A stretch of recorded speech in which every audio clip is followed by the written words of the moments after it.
Hey, this is Real Talk Tina coming at you today. I just wanted to talk to you for a minute. And I'm out running errands and picking up my son. And I just want to say it's a beautiful day outside. And you know, when we have anxiety and depression, sunshine does a real job for us. It helps us in so many ways, makes us feel better, makes us feel like getting out and taking a walk.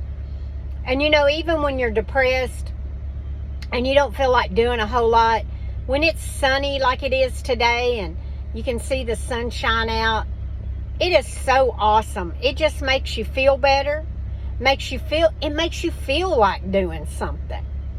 And so today I've been washing clothes, I've been cleaning up, I've been cleaning in the yard and just trying to get my yard looking good and cleaning in the house and washing bed clothing and, you know, just doing normal things that you have to get done. But as I was out driving a while ago, I just thought, you know what? When I am depressed and it's raining, I just want to go to bed. I just want to lay down and go to bed, go to sleep. But when the sun is shining like this, it helps you not to be depressed. It helps you to want to get out and do things.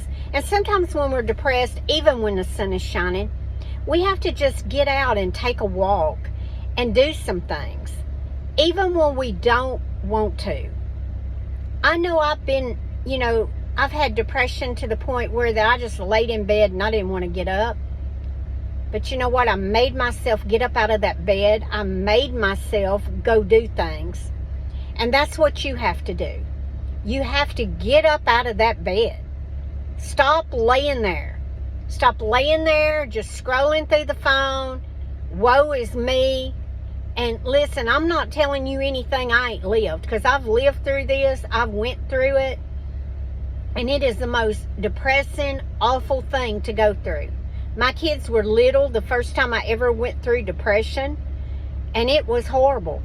I know that they don't remember me going through it probably, but it was a bad time. I couldn't get out of bed.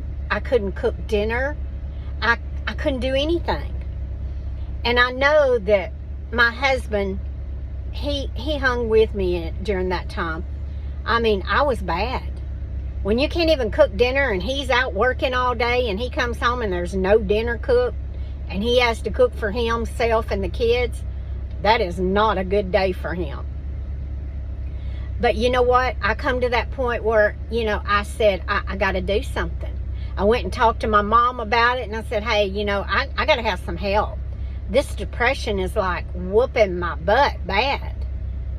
And I went to a doctor. I tried to get medicine. Oh, no, that was the worst thing I did, because they gave me medicine that put me out, like knocked me out. Like I went to sleep. I slept all the time when I was on that medication.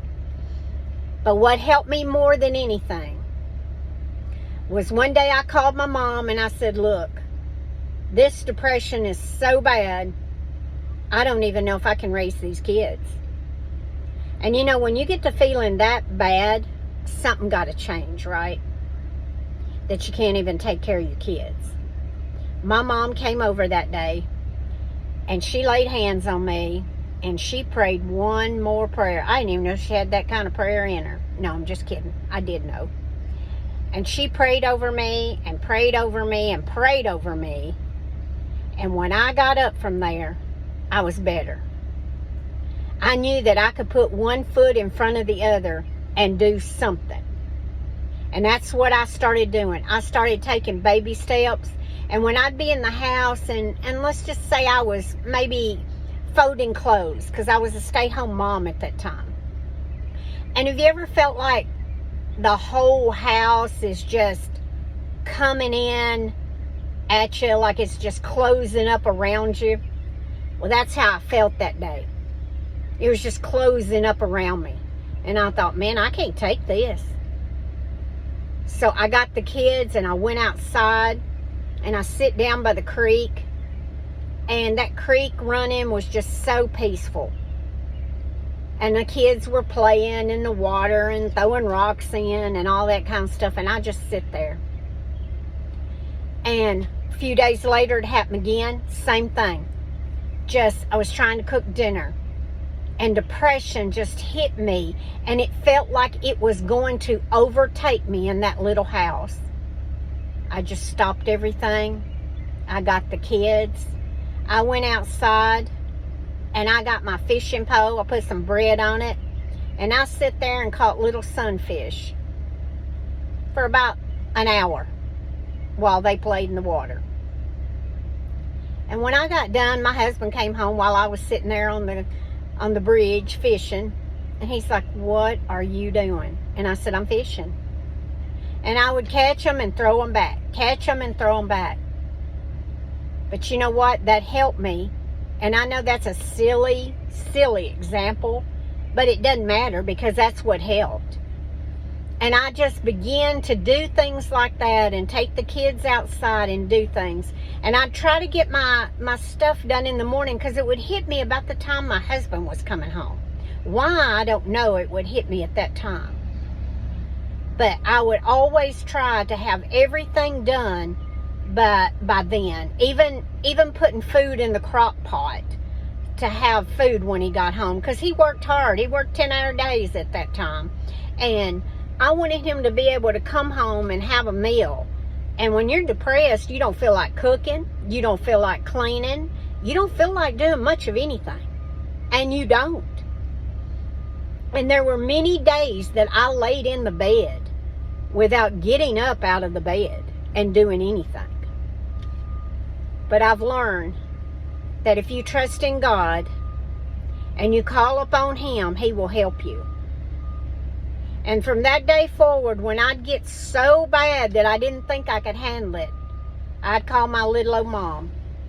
She'd come over and she'd pray one of them great prayers for me. And I say great because she prayed awesome.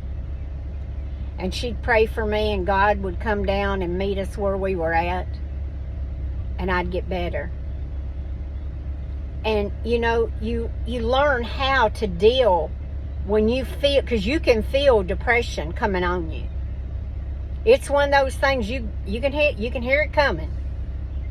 Because your mind gets crazy feeling, and the house starts closing in on you, and you feel very uncomfortable, very nervous. And when I'd get to feeling all them feelings, I'd get up. I'd take the kids for a ride. We'd go get ice cream. And we'd go for a ride. Or I'd go to the creek. You know, the creek's one of the most awesome places ever. Because when you hear running water brings peace to you. I don't care what nobody says. It's just a very peaceful place. And we had the prettiest little creek by our house. It had little tiny fish in it. It wasn't big as nothing. And I would just fish and throw them bread out there. And the kids would just play. Kids loved it. They'd play in the creek and get out there and wade in it and throw rocks in it. Try to catch fish by their hands. But see, it got my mind off of it because I shifted my mind.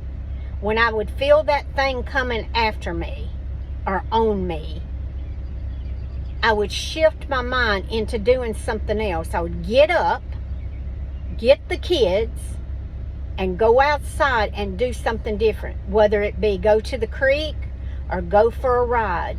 When you shift your mind like that, it's like that depression don't know what to do. It's like, oh, wait a minute, she changed gears on us and now we don't know what to do.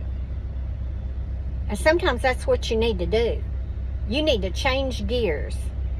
When you're feeling anxious or you're feeling depressed, change gears and do something totally different. I know I tell you all the time, take a walk. Take deep breaths.